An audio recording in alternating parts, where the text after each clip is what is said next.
Hello everyone. In this video, we're going to take a look at Pluto stationing direct this week and just the really potent energies for the remainder of this month. I would say this week is kind of a turning point in the month of October. October is the beginning of a very intense process that will be continuing for several months. This is, of course, the approaching conjunction of Pluto and Mars. So we can already see that on this Friday here in the US when Pluto stations direct, Mars is already within a 9-degree orb in the last third of Cancer opposing this Pluto. We also have Mercury approaching a square to Pluto and Juno approaching a square to Pluto. So just follow the transits. I'm going to progress us day by day through the rest of the month. Take a look at this Juno, take a look at this Mars, and you'll see why this is the beginning of an intensification process that will continue far beyond this month. So as we get into the last 20 days or so, we see Juno and Mars actually tighten into a square with each other. And they're still very slowly making their way to that 29-degree point.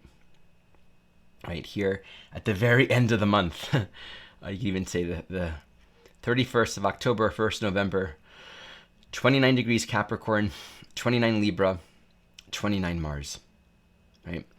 It's actually all happening on the new moon. So we can say the remainder of this month leading up to the new moon is an intense buildup of energy. And of course, once we come to November, this Mars-Pluto is only just beginning.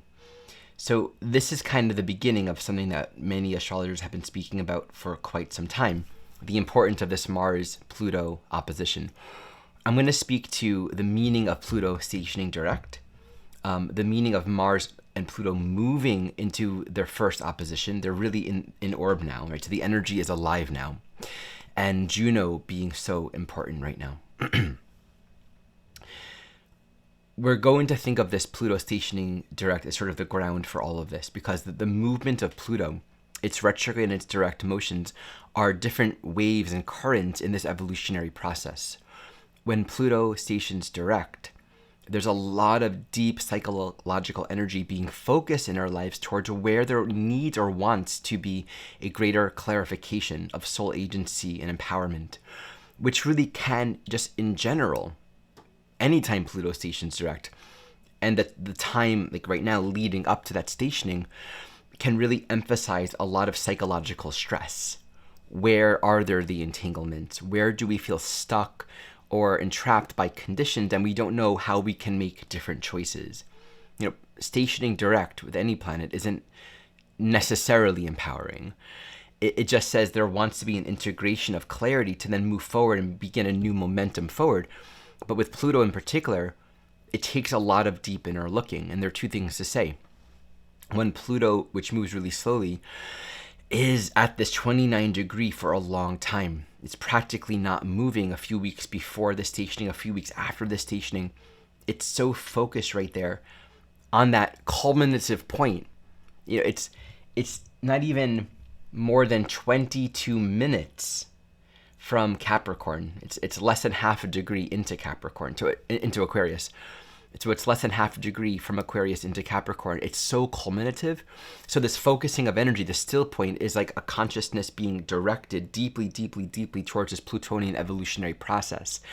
And I always say that planets stationing are like a planet conjunct its own self. So it's like a Pluto conjunct Pluto. That's one creative way of thinking of a stationing planet. So we look at that in context with its placement and the current transits. Pluto in Capricorn at the very end, of course, is an immense amount of focus on where we've established these structures in our life that truly, truly, truly are needing to shift and change. It's a lot of final energy being directed towards the conditioning and the patterns that are established. Thus, this by itself can elicit a lot of fear. I think the qualities of where do we feel stuck in the roles and the conditioning and the patterns of our life that maybe don't feel functional, that maybe don't feel healthy, that don't feel easy. There is a stress inviting us to really look at what is the gem of self-knowledge that we can be cultivating right now. And the key is to be strengthening our soul, cultivating more alignment, more empowerment, more clarity, not to feel victimized or weighed down by our conditions. So let's tune into this Mars energy now. Moving through the end of Cancer and making the first of 3 oppositions to Pluto. Let's offer 2 dimensions, remembering first that Mars is always about action and response, and we cultivate more awareness as we realize that our actions and what we're energetically putting out there has an effect. There's a consequence to what we're doing. So we learn to become more thoughtful and conscious of the actions that we're choosing, so we're a leader of our own soul journey. Mars in Cancer opposite Pluto can point to 1, where we feel threatened on a basic level, like permeating core sense of security is being threatened. We feel unsafe. And this thus warrants our defensiveness and our attacking, our violence and our anger. When we truly see on the outside that something that requires protection and safety is being threatened, this is one of the moments where we are most tempted to entitle our own selves to violence, to aggressiveness. And it's interesting because in this case, we will oftentimes destroy that which we're trying to protect. When we feel really hurt or threatened, that which is feeling threatened, that which is tender and delicate, ends up getting run over when we allow ourselves to move into victimization and anger and defensiveness. But I think the stress here is you have to do something, right? So we might move into that energy of anger and defensiveness and violence, but then being disempowered and feeling like we can't do a thing about it and thus feeling very vulnerable and weak and unprotected is the other expression of this polarity. So this really stresses a great amount of psychological self-awareness. This calls upon us to really find out what's really going on with me. Where do I need to empower my ability to make choices with respect to what will allow for more nourishment, care, and well-being in my life, in the life of my family, more congruency and clarity. But these choices require some element of strength and commitment and discipline. See, Mars in Cancer on its own, on a very primal level, doesn't have a ground or a container or a discipline for itself. The Capricorn polarity here is emphasizing the need to become self-empowered, to establish the structures and the boundaries in our own life that will allow for new choices to be made. If we're not empowered to say no when we need to say no, and to take better care of ourselves, and to establish better structures and parameters in our life for our own care and well-being, then it's going to be very easy to feel stressed, overwhelmed, bombarded, and that maybe others or life is doing something to us. But it's actually in many ways an invitation to become more emotionally mature and to strengthen our own self-leadership. This is our life, our incarnation. We all have the things and the people that we are responsible for in life. But the parameters that we set in life are an extension and a demonstration of how empowered we are to live with agency. To say, every experience is fundamentally pointing me back to where I have the capacity to make a new choice. And again, I think this is hard because dealing with these cardinal and very primal energies, there might be a lot of abandonment, fear, rejection, maybe not feeling held or supported in the essential ways, and definitely a lot of stress. So I think it requires a commitment, and this is where the gift of astrology, of having this objective framework to kind of contemplate, is helpful, right? A lot of commitment. Technology, energy is really hard, really intense. It might be really hard for many of us. The volume is being turned up, the heat is being turned up. And it's all here to strengthen me, to lead me more into my own agency. So this is happening simultaneous to all of this Libra squaring this Capricorn Cancer. I'm going to focus specifically on Juno because Juno, as I showed, is the most long-term of these planets. So first, and I've spoken about this before in recent videos around the eclipses, Libra in this interface obviously brings in our expectations, our agreements. So a lot of this can be projected out towards disappointment of other people not giving what we want, or feeling hooked or stuck in these agreements and these relational dynamics, or stressed over our responsibilities relative to our relationships. Focusing specifically on Juno, we often look at these contracts, these agreements that we make. And a trap, and this is emphasized here for sure, that often arises with Juno, is where we enter into these contractual agreements, whether they're explicit or not, where our energy and our life force is stuck and hung up in these dynamics where we're kind of in a double bind. We don't really have the freedom to act upon our own agency because we're dependent or stuck upon a particular arrangement within the constructs of our relational dynamics, right? So there's like this psychological draw that keeps us in these fixed patterns that doesn't allow for movement. And Juno wants commitment. This is my growing understanding of Juno. Like, there's always this movement towards commitment, but it's important to understand that fundamentally, when we think of the idea of commitment to marriage with Juno, it's on the inside. And our external relationships, if we're not grounded in our own soul agency, is going to take away from that inner marriage. And so we're going to lose our soul to these arrangements because we're so afraid of change or loss or disapproval, and all these different Libra dynamics of being addicted to the state of affinity between ourselves and others.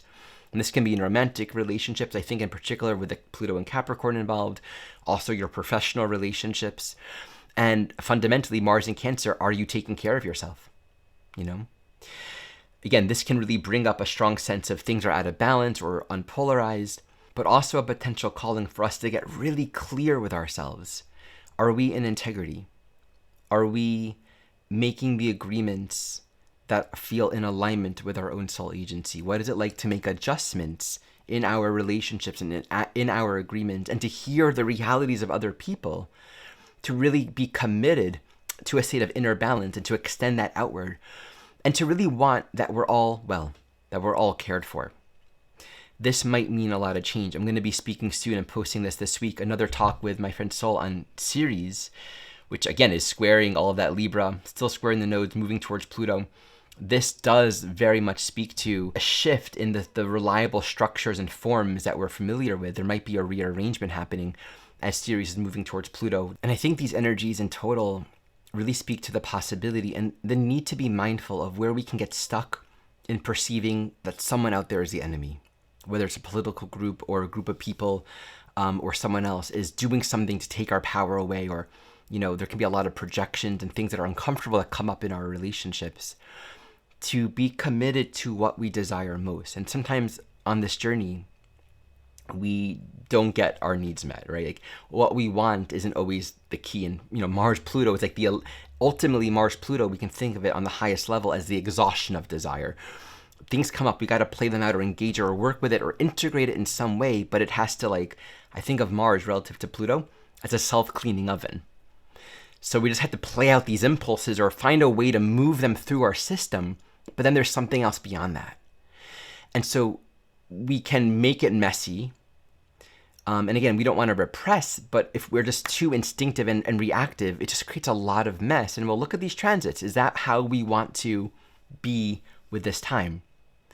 To find ways of processing and moving this energy. So I think good, clear, honest, authentic communications, noticing the triggers, being committed to the kind of person we want to be. But I think moving the blood, moving the energy, committing more to a life in all the ways that we can, to greater nourishment, greater self-care. This is one of those moments where we're called into greater congruency and clarity in our lives and our relationships, to commit to greater wellness and greater health. And I think over the next several months, we're going to see in our personal and collective lives, it's a lot of energy is moving, especially with the movement into Aquarius, a lot of unknowns. There's a lot that we can't know here. And so with the new cycles beginning to emerge, we have to honor where things might need to complete, things might need to end or change, and to allow for that. And to embrace the discomfort that arises in the process, and the feelings and all the interrelational content that arises in the process as a part of it. There's a long-term perspective that what's most important, what's truly of value and essence, is what remains in the end. And all of the other stuff are just sort of small temporary moments of stuff coming up. Having a vision for the long term allows us to stay a little more grounded and less defensive and more healthy as things get a little harder. And sometimes these harder periods are one of the best.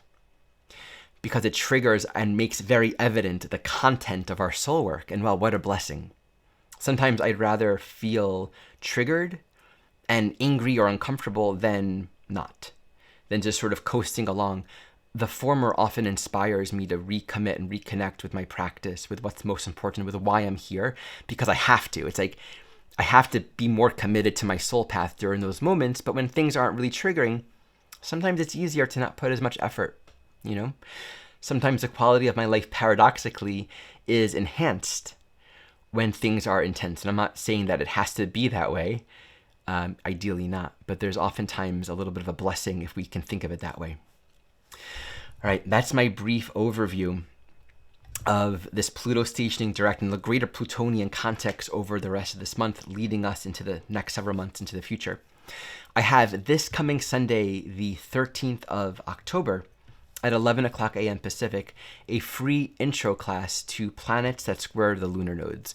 I'm going to introduce these teachings of Jeffrey Wolf Green on this particular topic. It's a deeply beautiful, fascinating, very helpful topic. It's a philosophical understanding as well as a technique, a work that we can do with natal charts to understand the specific karmic dynamics of planets that square the nodes, what the challenges are, what the teachings are, how to resolve it, how to work it out, how to bring it towards healing. So I'm very excited to introduce this. And this is an introduction to a class series that will begin in November. From November through February, I'll be teaching on this topic, going through each planet in its square to the nodes. I'm very excited. This free talk on Sunday requires registration, so you can check it all out in the link below in the description. And as always, I'm available for one-on-one sessions, for couples, individuals, and long-term soul-to-soul companionship sessions, which are group sessions that are discounted. Also, check out my classes pages for many class series, including my self-study training program, where I also begin that program every year in March as a live cohort. Okay, as always, thank you so much for watching.